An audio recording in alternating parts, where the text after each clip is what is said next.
প্রথমে একটা কথা বলি, ভারত বাংলাদেশ সম্পর্কের ক্ষেত্রে প্রথম ফান্ডামেন্টাল দর্শনটা কি দেখতে হবে, সেখানে একটা মারাত্মক মিস্টেক আমরা করি। যেমন আমরা অনেকগুলা ভুল কথা বলি। আমরা একটা কথা বলি কি যে ভারত আমাদের চিরদিনের বন্ধু, চিরদিন ঋণী। আন্তর্জাতিক কূটনীতিতে চিরদিনের বন্ধু বলে কিছু নাই। আজকে জাপানে যে যুক্তরাষ্ট্র বোমা মেরেছিল, পারমাণবিক বোমা, তারা এখন ঘনিষ্ঠ বন্ধু। আবার যুক্তরাষ্ট্র মানে আমেরিকার স্বাধীনতা সংগ্রামের সময় তারা যাদের বিরুদ্ধে লড়েছিল, ইংল্যান্ডের বিরুদ্ধে লড়েছিল ফ্রান্সের সাহায্য নিয়ে, এখন তাদের সম্পর্ক ইংল্যান্ডের সাথে। আবার এক সময় আমরা ভারতের অংশ হইতে চাইনি, পাকিস্তানের অংশ হতে চেয়েছি, তারপর আমরা পাকিস্তানের বিরুদ্ধে যুদ্ধ করেছি সঙ্গত কারণে। কাজে আন্তর্জাতিক কূটনীতিতে চিরদিনই আপনি আমাকে 50 বছর কি করছেন সেই জন্য চিরদিনই আপনার প্রতি আমার বন্ধুত্বপূর্ণ সম্পর্ক থাকবে, এটা বলা যায় না। ব্যক্তিগত পর্যায়ে তো থাকে না। নাইম ভাই তার জীবনে যে সমস্ত সাংবাদিকরা ব্রেক দিয়ে বড় বড় করেছে, তাদের কজনের সাথে ওনার সাথে সম্পর্ক আছে। একটা ব্যক্তির, একটা রাষ্ট্র জাতির সম্পর্কের বহুমাত্রিকতা তো অনেক বেশি। সেখানে 50 বছর আগে কি হয়েছে, আমি শুধু বলি যে স্যার বন্ধুর ব্যাপারে এটা সম্পর্ক পাল্টে গেল, স্যার আপনি তো প্রতিবেশী পাল্টাতে পারবেন না।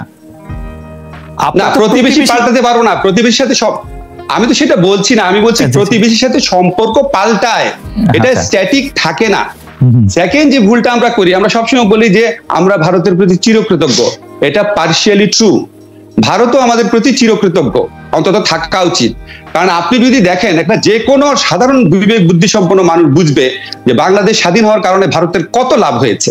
ভারতের দুই প্রান্তে দুইটা পাকিস্তান নাই, ভারতের দুই প্রান্ত থেকে পারমাণবিক বোমা ভারতের দিকে তাক করা নাই, আর বাকি সব সুবিধা বাদই দিলাম। তারপর বাংলাদেশকে বাজার হিসাবে যেভাবে ব্যবহার করার সুযোগ ভারতের হয়েছে স্বাধীন হওয়ার কারণে, বাংলাদেশে ভারতীয় লোকদের চাকরির যে সুযোগ হয়েছে, যেটাকে 5th রেমিটেন্স রিসিভিং কান্ট্রি হয়ে গেছে বাংলাদেশ, রেমিটেন্স সেন্ডিং কান্ট্রি হয়ে গেছে বাংলাদেশ, এরকম আরো কিছু কানেক্টিভিটি ক্ষেত্রে যে সুবিধা হয়েছে, এটা কি পুরো পাকিস্তান থাকলে সম্ভব হতো? কাজে দুই রাষ্ট্রের ক্ষেত্রে এটা মিউচুয়ালি উইন উইন সিচুয়েশন ছিল। এখানে এক ধরনের হীনমন্যতা তৈরি করা হয়, ভারত আমাকে স্বাধীন করে বিরাট উপকার করেছে, তাই ভারতের সবকিছু আমি সহ্য করবো। এই ফান্ডামেন্টাল দর্শনটা প্রচন্ড ভুল। এটা একমাত্র দেশদ্রোহী এবং স্টুপিড ছাড়া কারো করার কথা না। এটা দুই দেশেরই স্বাধীন হওয়াটা দুই দেশের জন্য পারস্পরিকভাবে লাভবান হয়েছে। এই দর্শনের উপর ভিত্তি করে আমাদের সম্পর্ক হইতে হবে উইন উইন সিচুয়েশনে। ভারতও লাভবান হবে, বাংলাদেশও লাভবান হবে। এই জিনিসটা আমরা দেখি না, আমরা বহু বছর ধরে এটা দেখি না। এবং এই সরকারের আমলে মোমেন সাহেব যেটা বলেছে, আমার ব্যক্তিগত ধারণা যদি বলেন, আমি অন্তর থেকে বিশ্বাস করি তা পাই যে আমি ক্ষমতায় থাকবো, এটা হচ্ছে তার প্রথম অগ্রাধিকার। পরের হচ্ছে দেশের স্বার্থ। প্রথম অগ্রাধিকার পূরণ হইলেই ভারত, দেশের স্বার্থ এখানে গৌণ ব্যাপার। এবং আপনি যদি সময় চান, অনেক যে কোনো, আপনি কি রিভার নিয়ে আলোচনা করবেন, ট্রেড নিয়ে আলোচনা করবেন, তারপর সোকল যে স্থল সীমান্ত হলো সেটা নিয়ে আলোচনা করবেন। আমি আজকেও একটা প্রথম আলোতে লেখা লিখেছি, আপনি দেখেছেন। আমি এখন, আপনি যদি বলেন আপনি কি তিস্তা চুক্তি আশা করেছিলেন, আমি কি স্টুপিড, আমি আশা করবো কেন? আমি তো জানি তিস্তা চুক্তি হবে না। আমি কি আশা করেছিলাম সীমান্তে আমাদেরকে হত্যা করা বন্ধ হবে? আমি আশাই করি নাই। যেখানে বাংলাদেশের মন্ত্রীরাই বলে সীমান্তে নাকি অপরাধীরা মারা যাচ্ছে, পৃথিবীতে এরকম কোন মানে এই রকম কোন বেইমানি কথাবার্তা কোন সরকারের মুখে শুনেছেন? নিজের দেশের নাগরিক মারা যাচ্ছে, আমি সেটাকে জাস্টিফাই করছি, তাদেরকে চোরাচালানি বলে। How do you know? আপনি কি বিচার করেছেন? আর আপনি যদি চোরাচালান, আপনি গ্রেফতার করবেন, আপনি বডি লাইন গুলি করেন কেন? আপনি দেখেন ভারত আমাদেরকে কি চোখে দেখে। প্রধানমন্ত্রী ওই দেশে থাকা অবস্থাতে একটা সমঝোতা হলো যে সীমান্তে হত্যা কমায় আনা হবে, এটি বলা হলো। ওই প্রধানমন্ত্রী ওই দেশে থাকা অবস্থাতে আমাদের একটা তরুণকে হত্যা করা হলো। তো এটা পৃথিবীর, আপনি তো একটা সভ্য দেশে আছেন, জার্মানিতে আছেন, অনেক দেশে গিয়েছেন, নাইম ভাই অনেক দেশে গিয়েছেন, পৃথিবীর কোন দেশ টলারেট করবে? নেপাল টলারেট করেছে, কিভাবে গভর্নমেন্ট অ্যান্টি ইন্ডিয়া হয়ে গেছে এই সমস্ত জিনিসের সেটা কোনো অ্যাকাউন্টেবিলিটি নাই, বিচার বিভাগের কাছে নাই, সংসদের কাছে নাই, আপনার কোথাও নাই, বিরোধী দলের কাছে নাই, রাজপথে নাই। তো ওরা যা ইচ্ছা বলতে বলতে এমন স্টেজে চলে গেছে যে কোনো কনসিকুয়েন্স চিন্তা করে না। আপনি দেখবেন একটা ছোট্ট বাচ্চাকে যদি আপনি শাসন না করেন, ছোট বাচ্চা তো খুব নিরীহ মানুষ, সেও দেখবেন এমন কথা একটা স্টেজে বলা শুরু করবে, আমার আপনার বাচ্চাই, কোনো অ্যাকাউন্টেবিলিটি নাই। এখন তাদের তো কোনো অ্যাকাউন্টেবিলিটি নাই। উনি এর আগে আরো অনেক আজে বাজে কথা বলেছেন, ভারত বাংলাদেশ সম্পর্ক স্বামী স্ত্রীর মতো। এটা উনি বলেন না, সেলফ রেসপেক্ট, এটা আসলে উনি বলেন নাই। আসলে ভারত বাংলাদেশ মানে এই কথাটাই হচ্ছে যে আরেকটা ভারতীয় পত্রিকা আরেকটা কাকে উদ্ধৃত করে বলছে, এটা আমি এটা কোনো সত্যতা পাই নাই আর কি, কোনো পত্রিকায় উদ্ধৃতি আকারে, শোনা আকারে। এবং তাকে আমি জিজ্ঞেস করছি, তিনি বলছে এই কথা উনি বলেন না। এটা উনি বলেন না। উনি তো পরের কথা অস্বীকার করেছেন। আমি আপনার সাথে অফিসিয়ালি বলে রাখি, আমি যত পত্র পত্রিকা বাংলাদেশে দেখেছি, লিডিং পত্রিকা সহ সব জায়গায় এটা এসছে এবং উনি অফিসিয়ালি প্রতিবাদ করেন নাই। স্বামী স্ত্রীর ব্যাপারটা লিডিং পত্র পত্রিকা আসে নাই মনে হয়, মানে আরেকটা পত্রিকার উদ্ধৃতি দিয়ে আসছে। যাই হোক, এটা চেক করা যাবে। আপনার কাছে কি মনে হয় যে প্রফেসর আসিফ নজরুল, আপনি একটু বলবেন যে তাহলে ওনাকে কনসিকুয়েন্সের কথা আপনি বলছিলেন, আওয়ামী লীগের আমলে অন্তত আমি 4 জন সংসদ সদস্যের কথা লিখে লিখে মনে করতে পারলাম, একজন মন্ত্রীর জামাতার ফাঁসি হয়েছে, 4 জন সংসদ সদস্য ইয়া হয়েছে, মন্ত্রী থেকে পদ থেকে চাকরি চলে গিয়ে সরাসরি জেলখানায় চলে গেছে, একে বিদেশে নেওয়া হলো না, এগুলি কি আপনি কনসিকুয়েন্স মনে করেন না? মানে ডক্টর মোমেনের কথাই আসি, তাকে বিদেশে নেওয়া হলো না কেন, মানে ভারতে নেওয়া হলো না কেন? ভারতে নেওয়া হলো না আমার ধারণা, আমি প্রমাণ করতে পারবো না আপনাকে, ভারত খুব বিরক্ত হয়েছে। ভারত বিরক্ত হয়েছে। এখন একটা সামনে খুব গুরুত্বপূর্ণ সময়। ভারত তো খুব আনস্মার্ট প্লেয়ার না। ভারত মনে করে যে যেটাই করুক না কেন সেটা একদম বলে কয়ে সবার সামনে হাঁটি ভেঙে দিয়ে চাবে না। প্রফেসর আসিফ নজরুল, বাংলাদেশের সাথে ভারতের সম্পর্কের ক্ষেত্রে কোথায় বাংলাদেশ বেশি দিয়েছে একচেটিয়া, বা কোথায় ভারতের, সেটি প্রশ্ন, আমাদেরও প্রশ্ন আপনার কাছে। কোথায় না, আচ্ছা পানি দিয়ে শুরু করি। হ্যাঁ, পানির ক্ষেত্রে তারা হচ্ছে আপস্ট্রিম রিভার, আমরা হচ্ছে লোয়ার স্ট্রিম রিভার। পানির ক্ষেত্রে তারা ধরেন শুধু গঙ্গা দিয়ে উত্তরপ্রদেশ, বিহার ওই সমস্ত থেকে সমস্ত পানি 80% পানি উইথড্র করে ফেলে। তারপর রিমেইনিং যে ফ্লোটা থাকে, অবশিষ্ট অংশ পশ্চিমবঙ্গ আর বাংলাদেশের মধ্যে ভাগাভাগি হয়। পশ্চিমবঙ্গ প্রথম পায়, বাংলাদেশ পরে পায়। তাই সেখানে ক্ষেত্রেও মাঝে মাঝে ভাগ হবে, এখন পর্যন্ত দিচ্ছে না। সিকিম থেকে পানি নিয়ে যায়, পশ্চিমবঙ্গ পানি পায়, বাংলাদেশকে বলে যে পশ্চিমবঙ্গের সাথে কথা বলো, নদীর পানি। আপনি যদি বাণিজ্য দেখেন, ভারত এখানে 872 কোটি, গত বছর 872 কোটি ডলারের মতো রপ্তানি করেছে।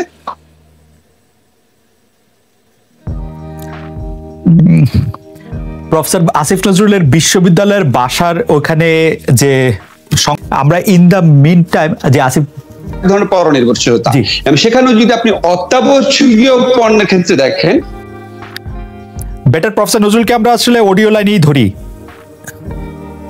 আমরা প্রফেসর আসিফ নজরুলকে অডিও লাইনে ধরি, কারণ এটা হচ্ছে যে সবসময় এটা একটু ডিস্টার্ব করে। প্রফেসর আসিফ নজরুলকে ওই কথাগুলি আবার পুনরায় বলতে হবে, কারণ আমরা আসলে এর কথাগুলি কিছুটা শুনেছি, কিছুটা শুনতে পারিনি। এর মধ্যে যদি অডিও লাইনের এটা এস্টাবলিশ হয় তখন আমরা কথা বলবো। আমরা এর মধ্যে ডক্টর আসিফ নজরুল, আপনি কি আমাদেরকে শুনতে পাচ্ছেন এখন?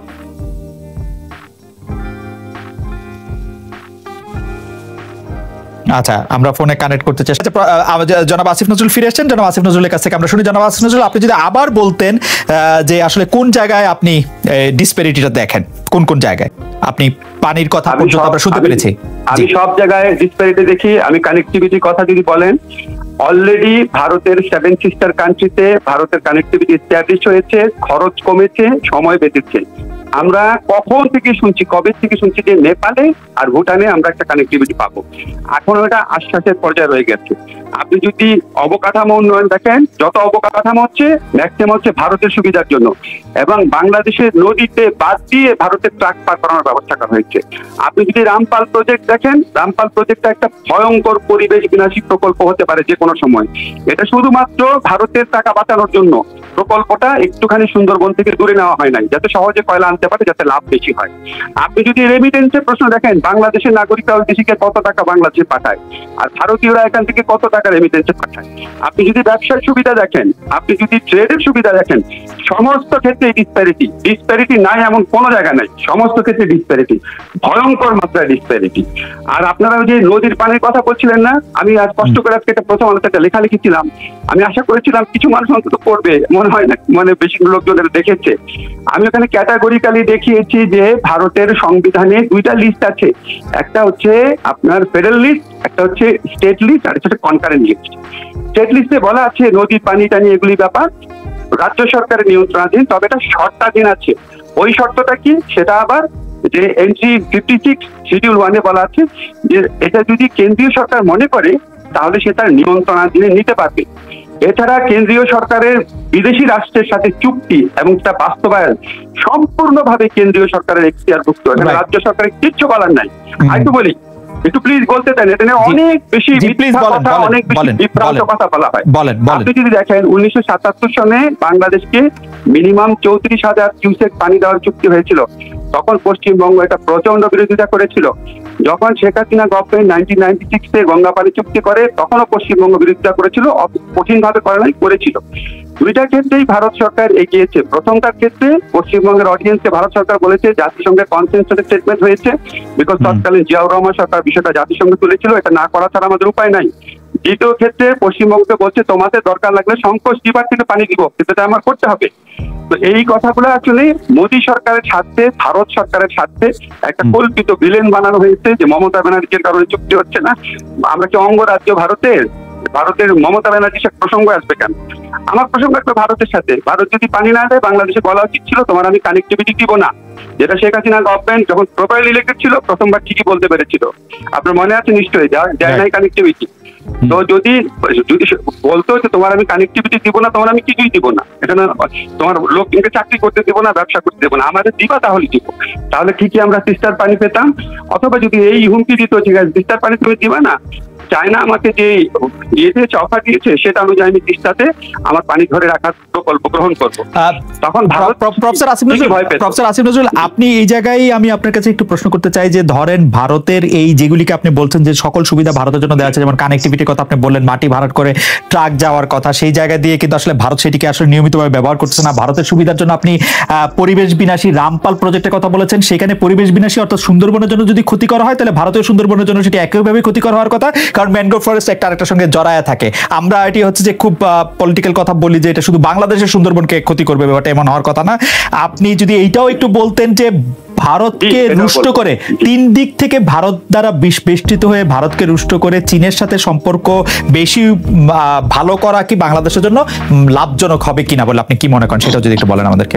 মানে চীন বলি, এই যে রামপালের ক্ষেত্রে এই কথাটা বলা হয়, ডিস্টেন্স তো ম্যাটার করে না, সবচেয়ে কাছে যে সুন্দরবনের অংশটা সেখানে অনেক বেশি ক্ষতি হবে। আর এটা জিনিস আপনাকে বুঝতে হবে, সুন্দরবন বাংলাদেশের জন্য যত ইম্পর্টেন্ট, পশ্চিমবঙ্গের সুন্দরবন কংগ্রেস গভর্নমেন্ট বলেন আর আপনার বিজেপি গভর্নমেন্ট বলেন, ওইটা তার জন্য এত বড় মাথা ব্যথা না। আমার সুন্দরবন আমার কাছে যত বেশি ইম্পর্টেন্ট, আমার এটা পুরো দেশের অস্তিত্ব নির্ভরশীল। আচ্ছা, এটা পুরো একটা অন্য ছোট অংশ এবং সেখানে ইম্প্যাক্টটাও কম হবে, আমাদের তুলনায় অনেক কম হবে। আচ্ছা, শেখ হাসিনা গভর্নমেন্টে কি করা উচিত যেটা আপনাকে বলি, ওনাদের প্রথম সরকার আমলটাই আপনি দেখেন না, উনি অত্যন্ত ব্যক্তিত্বময় ভাবে এটাকে ট্যাকল করেছেন। 1996 চুক্তি হয়েছে, পার্বত্য চুক্তি হয়েছে, কারণ তখন উনি প্রপারলি ইলেক্টেড ছিলেন, উনার কনফিডেন্স ছিল জনগণের ম্যান্ডেটের সরকার আমি। আপনি যখন জনগণের ম্যান্ডেটের সরকার থাকেন না, বা এই সম্পর্কে ব্যাপক ধারণা থাকে যে আপনি আসলে জনগণের ভোটে নির্বাচিত না, অন্যভাবে আসছেন ক্ষমতায়, তখন আপনার ওই কনফিডেন্সে থাকে না। এবং তখন আপনি যখন প্রতিবেশী রাষ্ট্রের উপর ডিপেন্ডেন্ট হয়ে যান যে আমাকে ক্ষমতায় রাখবো, আমি থাকলে তুমি স্টেবিলিটি পাবা, শান্তি পাবা, নিরাপত্তা পাবা, তখন তো আপনি দেশের স্বার্থ নিয়ে বার্গেন করতে পারেন না। তো আমাদের এখানে দেখবেন এক ধরনের লোক আছে বলে, আর ইলেকশন হয়েই কি না, কি ইলেকশনের সাথেই সবকিছু কানেক্টেড। যদি শেখ হাসিনা গভর্নমেন্ট আজকে 1996 সনের মতো বা 2008 সনের মতো প্রপারলি ইলেক্টেড হতেন, ওনারা অনেক কনফিডেন্টলি ভারতের সাথে দর কষাকষি করতে পারতেন। আমি একটা কথা বলতে চাই প্রফেসর আসিফ নজরুল, ভারতের কি এই ভয় এখনো করার কারণ আছে, মানে আসাম এবং উলফা বাস্তবতার পরে, যে আওয়ামী লীগ ছাড়া অন্য কোনো সরকার আসলে ওর স্টেবিলিটিতে প্রবলেম হবে, এই ভয় কি এখনো ভারত পায়? আমার ধারণা পায়। আমি আপনাকে বলি, আমি যখন মনমোহন সিং এখানে আসে, তখন ভারতের একটা অনেক বড় থিঙ্ক ট্যাঙ্ক থেকে আমাকে ইন্ডিয়াতে ডেকেছিল, আমি এবং প্রফেসর ইমতিয়াজ এবং প্রফেসর আমিনার মহসিন গিয়েছিলাম। সেখানে বিনা সিদ্দির সাথে আমার অনেক কথা হয়েছে এবং আমি বোঝার চেষ্টা করেছি তাদের সাইকিটা কি। তারা আসলে বিএনপি গভর্নমেন্টের সময় এখানে ভারতীয় যারা বিচ্ছিন্নতাবাদী আছে তাদেরকে এক ধরনের প্রশ্রয় দেওয়া হয়েছিল, এটা তারা দৃঢ়ভাবে বিশ্বাস করে। এবং এই ভারতের যে এই ভয়টা সম্পূর্ণ অবলোক আপনি বলতে পারেন না। এবং আমি মনে করি বাংলাদেশে যে গভর্নমেন্টই আসুক, ভারতকে ডিস্টেবিলাইজ করার চেষ্টা করা বা ভারতের যারা বিচ্ছিন্নতাবাদী আছে তাদেরকে প্রশ্রয় দেওয়া, এটা একটা মহা অপরাধ। এখানে হচ্ছে আমার জন্মঋণ শোধের ব্যাপার, যে তোমার দেশটার জন্ম হওয়ার ক্ষেত্রে ভারত সাহায্য করেছে, তুমি সেই দেশকে ভাঙা, সেই দেশকে ডিস্টেবিলাইজ করার চেষ্টা করবা কেন? এটা কোনোভাবেই কোনো সরকারের করা উচিত না। আমার ধারণা এই ভয়টা এখনো ভারতের মধ্যে কিছুটা হলেও কাজ করে। এবং বিএনপি তো আপনার আসলে সমর্থক নির্ভর দল, বিএনপি তো আসলে খুব এফিসিয়েন্ট দল না, নেতার ক্ষেত্রেও না, সংগঠনের ক্ষেত্রেও না। তারা এই ভয়টা এখনো ভাঙাতে পারে নাই আমার ধারণায়। আমার মনে হয় যে প্রফেসর আসিফ নজরুল, আমরা আপনার বক্তব্য শুনতে চাই ব্যাপারে। হ্যাঁ প্লিজ, আপনি আমাকে একটু বেশি টাইম দেন, বোধহয় আমাকে দেখা যাচ্ছে না দেখে আজকে আপনি আমাকে একটু কম টাইম দিচ্ছেন। প্লিজ আপনি বলেন। হ্যাঁ, একটা কথা হচ্ছে কি, নাইম ভাই যে বললো যে ম্যান্ডেট ছাড়া হলে এটা অন্যভাবে ডিল করে নাকি, অবশ্যই ডিল করে। আমি বলেছি ম্যান্ডেট যখন প্রপারলি ইলেক্টেড না থাকে তখন দর কষাকষি ক্ষমতা কমে যায়। আমি গঙ্গা নদী নিয়ে রিসার্চ করেছি, যখন এরশাদ ক্ষমতা এসেছিল এর আগের তুলনায় অত্যন্ত নিম্ন স্তরের একটা চুক্তি বাংলাদেশের সাথে করেছিল, 1982 মেমোরেন্ডাম অফ আন্ডারস্ট্যান্ডিং করেছিল। তো ওইটাই তো ওই এরশাদের আমলেও তো দেখা গেছে, এরশাদের আমলেই তো শুরু হয়েছে এখানে ভারতের হেজিমনি বিস্তারের সুযোগটা বা অবস্থাটা। তো এটা প্রপারলি ইলেক্টেড ছিল না দেখি তো করতে পেরেছে। আরেকটা কথা হচ্ছে কি যে পশ্চিমা এখানে গণতন্ত্রের জন্য আগ্রহী কিনা, ভারত আগ্রহী কিনা, দেখেন ভারতের বাংলাদেশে যেহেতু স্টেক, আমাদের একটা কমন বর্ডার আছে, আমাদের অনেকগুলা কনফ্লিক্ট অফ ইন্টারেস্টের জায়গা আছে, এটার সাথে তো পশ্চিমা দেশে কোনো তুলনা হয় না। আর একটা সময় পর্যন্ত আমি দীর্ঘদিন বিশ্বাস করতাম, আমার সাথে আইকে গুজরালের একবার একটা নৌ ভ্রমণে অনেক কথা হয়েছিল, গোয়াতে গিয়েছিলাম ওই সফরে, তো ওইটা নিয়ে আমি প্রথম আলোতে লিখেছিলাম। উনি বলছে কি আমরা খালি বাংলাদেশ থেকে চাই যে বাংলাদেশ থেকে যেন আমাকে ডিস্টার্ব না করে। হ্যাঁ, তো ওইটা আমি একটা পর্যায়ে পর্যন্ত বিশ্বাস করতাম, হয়তো গুজরালের সরকার এইটুকু বিশ্বাস করতো, কিন্তু বিজেপি সরকার এটা চায়, এটা আমি আর বিশ্বাস করি না। তারা এখন দুইটা জিনিসই চায়। স্বাভাবিক, আমি যদি মোদী হতাম আমিও চাইতাম। দেখতেছি এটা একটা ক্ষমতায় থাকার জন্য আমার উপর নির্ভরশীল সরকার, তো ওরে ক্ষমতায় রাখলেই হবে, ওরা আমি যা চাবো দিবে, যাই চাচ্ছে তার 80%ই পাচ্ছে, 20% এখনো হয়তো কোনোভাবে আটকে রেখে দিয়েছে। এখানেই হচ্ছে দর কষাকষি দিয়ে, যদি তাদের এই কনফিডেন্সটা না থাকতো যে এই গভর্নমেন্টকে যদি আমি কিছু নাও দিই, মানে দেশের কনটেক্সটে কিছু নাও দিই, ওরে ও খেপে যেতে পারে, সে আমাকে বলতে পারে তুমি যদি তিস্তার পানি না দাও আমি ট্রানজিট দিব না, তখন না প্রপার দর কষাকষি হয়। একই গভর্নমেন্ট যখন বললো যে আমি তিস্তার পানি দিব না ট্রানজিট না দিলে, সেই গভর্নমেন্ট আবার ট্রানজিট দিয়ে যায় কেন? ভুয়া ইলেকশনের পরে। এটা বুঝতে কি খুব বুদ্ধিমান হইতে হয়? নাইম ভাইকে এটা বুঝে না? নিশ্চয়ই বুঝে। নাইম ভাই কথার এমন একটা বোর্ড পেজ তৈরি করে মাথা ঘুরতে থাকে, বুঝছেন? কিন্তু সহজ সরল কথা হচ্ছে, সহজ সরল কথা এটাই যে যখন একটা প্রপারলি ইলেক্টেড গভর্নমেন্ট থাকে তার দর কষাকষি ক্ষমতা বেশি থাকে। ছোট করে একটা প্রশ্ন করতে চাই, সেটা হচ্ছে যে আপনি যখন বললেন এরশাদ সাহেব প্রপারলি ইলেক্টেড ছিল না বলে এরশাদ সাহেব থেকে এটা শুরু করেছে, জিয়াউর রহমান সাহেবও যখন প্রথম নির্বাচিত হয়েছে তিনিও প্রপারলি ইলেক্টেড ছিল না, আপনি জিয়াউর রহমান সাহেবকে বাদ দিয়ে এরশাদ সাহেবে কেন আসলেন সেটা কি বলবেন? কারণ জিয়াউর রহমানের পলিটিক্সটাই ছিল অ্যান্টি ইন্ডিয়ান। আপনার মনে থাকার কথা, জিয়াউর রহমানের আমলে ভারতকে ইউনাইটেড নেশনসে কমপ্লেইন করে হচ্ছিল। আপনি কি মনে করেন যে পলিটিক্স অ্যান্টি ইন্ডিয়ান থাকাটা রাইট? সেটা তো অন্য কথা, কিন্তু জিয়াউর রহমান তো ভারতের দয়াতে বা ভারতের অনুগ্রহে ক্ষমতা আসে নাই, ভারতের প্রিয় ছিল খালেদ মোশাররফ, আপনারা জানেন, আমরা তো এই পলিটিক্যাল হিস্ট্রি জানি, এর তো তর্ক করার কিছু নাই। জিয়াউর রহমান তো প্রো ইন্ডিয়ান ফোর্স ছিল না, সে আপনার প্রো ওয়েস্টার্ন ফোর্স হয়েছিল, ইসলামিক কান্ট্রি ইনক্লুডিং পাকিস্তানের সম্পর্ক সৃষ্টি করার চেষ্টা করেছিল, একটা চায়নার সাথে তার সাপোর্ট করতে যাওয়ার কথা ছিল, এবং উনি প্রথম জাতিসংঘে ভারতের বিরুদ্ধে অ্যাকিউজ করেছিল, ভারতের বিরুদ্ধে কনসেনসাস স্টেটমেন্ট করতে বাধ্য করেছিল এখানে। এবং আপনি এই কনটেক্সটে যদি দেখেন, এরশাদের আমলে তো আমরা ওই রোলগুলো দেখি নাই ভারতের ক্ষেত্রে। এবং আমরা তো খালেদ, আপনিও সাংবাদিক, 50 বছরের মধ্যে এন্টি ইন্ডিয়ান ফিলোসফি নিয়ে বাংলাদেশ শাসন করেছেন শুধু জিয়াউর রহমান না, অ্যান্টি ইন্ডিয়ান জিয়াউর রহমান। আপনি যদি বলেন খালেদা জিয়ার আমলে 1994-এ, আপনারা অনেকে মনে করে থাকেন খালেদা জিয়া গঙ্গার কথা বলতে ভুলে গেছে, এটা সত্যি, কিন্তু 1994-এ এগেইন আপনি এখনই চেক করে দেখেন, আমি রিভার নিয়ে যখন কথা বলি প্লিজ আমার কথাগুলো বিশ্বাস করবেন, হয়তো হতে পারে। আবার বাংলাদেশ ইন্ডিয়ার বিরুদ্ধে কমপ্লেন করেছিল 92-তে, 94-এ ভারতের প্রধানমন্ত্রী বাংলাদেশের প্রধানমন্ত্রী একটা জয়েন্ট ডিক্লারেশন হয়, তারপরে 96 ট্রিটি হয়। এখন বাংলাদেশের মানুষজন তো পড়াশোনা করে না, হঠাৎ করে বলে খালেদা জিয়া কি করেছে, ওনার এই স্ট্যান্ডটা ছিল। উনি আরেকটা কথা বলে রাখি, এটা আমার বলা উচিত, আমাকে সময় দেন, বঙ্গবন্ধুর আমলেও অত্যন্ত স্বাধীন চেতা একটা পররাষ্ট্রনীতি ছিল। বঙ্গবন্ধু ভারতের সৈন্যদেরকে বাংলাদেশ থেকে চলে যেতে বলেছিলেন, ভারতের অনীহা সত্ত্বেও পাকিস্তানে গিয়ে জোট নিরপেক্ষ সম্মেলনে জয়েন করেছিলেন। ফারাক্কা প্রশ্ন, এক্স্যাক্টলি ফারাক্কা প্রশ্নে সোচ্চার ছিলেন, কোনোভাবেই বঙ্গবন্ধু ভারতের প্রতি নতজানু পররাষ্ট্রনীতি করে নাই। এবং আমাদের প্রধানমন্ত্রী বর্তমান প্রধান শেখ হাসিনা, উনিও 1996-এ করে নাই। পরের দিকে আস্তে আস্তে এখানে একটা এরোশন আসে। আসিফ ভাই, শেষ 2 মিনিট আপনি একটু যদি শেষ করে দেন আর কি। আজকে কথা হচ্ছে কি, ভারতের সাথে আমাদের বেড়েছে, রপ্তানি বেড়েছে, কিন্তু আমদানি তো কয়েক গুণ বেড়েছে। আর কি সুবিধা দিই, শুধু একটা তথ্য দিই, আমরা হচ্ছি ভারতের জন্য 5ম বৃহত্তম রেমিটেন্স সেন্ডিং কান্ট্রি। আমার কত টাকা রেমিটেন্স আছে ওখানে। শুধু এটা শেখ হাসিনার আমলেই হয়েছে, এটা আগে ছিল না। ঠিক আছে, একটা তথ্যই শুরু দিলাম। আর একটা কথা হচ্ছে কি, নাইমদা তো খুব বুদ্ধিমানের মতো বললো যে আওয়ামী লীগের জনসমর্থন আছে। এখানে কি একটা প্রশ্ন আসে না, শেখ হাসিনা তো ভারতীয় নাগরিকদেরকে বাংলাদেশ সরকারে নিয়োগ করতেছে না, প্রাইভেট এন্টারপ্রেনাররা যদি মনে করে ভারতীয় নাগরিকরা ভালো কাজ করে, তো ব্যবসা বাণিজ্য এটা কি করা যাবে? ভাই প্রাইভেট এন্টারপ্রেনার কেন মনে করে? আপনি তো অনুসন্ধানী সাংবাদিক ছিলেন, আপনি একটু খবর নিয়ে দেখেন প্রাইভেট এন্টারপ্রাইজের কাছে হঠাৎ করে এই আমলে এই সিগন্যাল আসলো কেন যে ভারতীয় লোকজন চাকরি পেলে তারা কমফোর্টেবল থাকবে বা তাদের জন্য দরকার। হঠাৎ করে এটা গত 3-4 বছর 5 বছরে কেন হইলো? আগে কেন ছিল না? আপনি একটু খবর নিয়ে দেখেন।